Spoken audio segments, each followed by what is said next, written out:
Americans for Fair Taxation presents the Weekly Chairman's Report, written by Steve Hayes, president of Americans for Fair Taxation, and recorded by Bob Paxton, a volunteer with the Florida FAIRtax Educational Association. And now, this week's Chairman's Report. Hello, I'm Bob Paxton with the AFFT Chairman's Report for Friday, June 24th, 2022. Today's Chairman's Report is guest written by Jade Walle. Now, Jade's a partner in a CPA firm and is on the board of Americans for Fair Taxation. Atlas Shrugged and the FAIRtax. Ayn Rand's 1957 larger-than-life novel Atlas Shrugged was light years ahead of its time. Its insights into the human psyche and our role in a larger society and governmental construct are illuminating to this very day, if not outright predictive.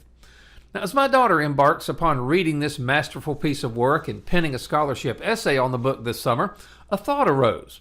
Would the FAIRtax be compatible with Ayn Rand's epic novel and John Galt's implied preferred form of new government in the remote, cloaked mountain valleys of Colorado? Now, for those of you who have read Atlas Shrugged, as the plot progresses, you recall that there are economic forces at work as material goods that many of the characters had taken for granted become increasingly difficult to obtain. Both individuals and businesses lost their autonomy and independence over time as the state began to control the means of production. One of the main characters, John Galt, embarked upon a quest to stop the engine that drove this rotting system of government. Now, while there are numerous economic and moral philosophical forces at work in the various disappearances that occur, there are significant similarities with the supply chain, shortages of key products and components, and inflation-related issues that we're currently experiencing, not to mention the overuse of the phrase fair share. As the beginnings of a new society were established in rural Colorado, we could examine the new system and how the FAIRtax would fit in this new model of government. First, the fledgling societal system was based on fierce independence and personal responsibility. No one was subjected to a governmental seizure of their funds, aka taxes, based on the amount of product or service they provided. Everyone was expected to take care of their own obligations, and any charity was the choice of the individual, as opposed to mandatory confiscation of income by an all-powerful bureaucracy. There were numerous new businesses in the neophyte society, but no tax on the income garnered by these innovative and courageous patriots. Governmental operations and services were extremely limited. The size, breadth, and reach of a government is the subject of a different debate. However, the novel's new government would have been completely capable of functioning on an extremely minimal sales tax.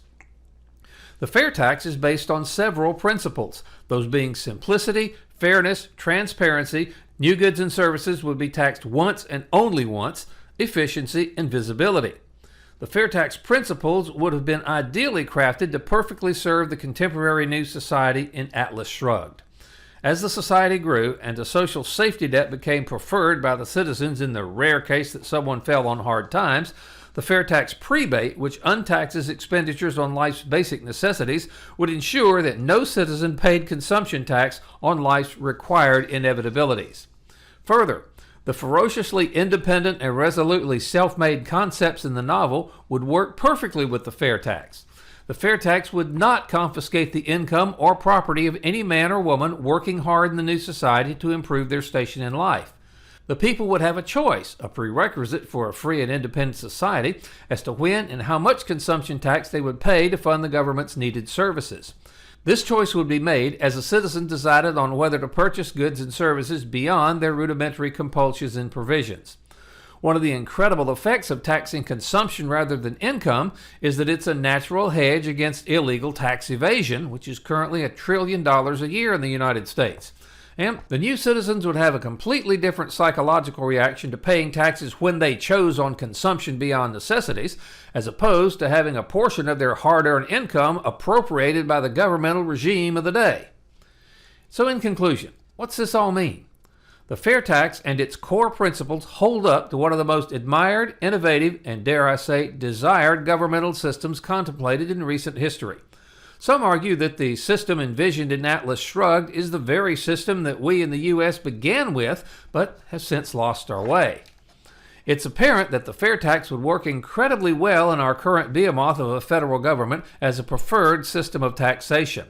This has been argued successfully for years in AFFT chairman's reports and on FAIRtax Power radio broadcasts. However, when we look back to a straightforward and more simplistic application of government, it's good to know that the FAIRtax also passes this test with flying colors. So, what can each of us do? We can write letters and make calls to our elected representatives demanding that if the government really wants to eliminate the burden of filing income tax returns, they should enact the FAIRtax and do away with tax returns altogether. The great 18th century Irish statesman Edmund Burke made a statement that applies in many ways. Nobody made a greater mistake than he who did nothing because he could only do a little. Take back control. Help us pass the FAIRtax. The IRS will be gone and will pay our taxes when we make purchases. We, not the ruling class and their minions in D.C., will decide how much federal tax we pay.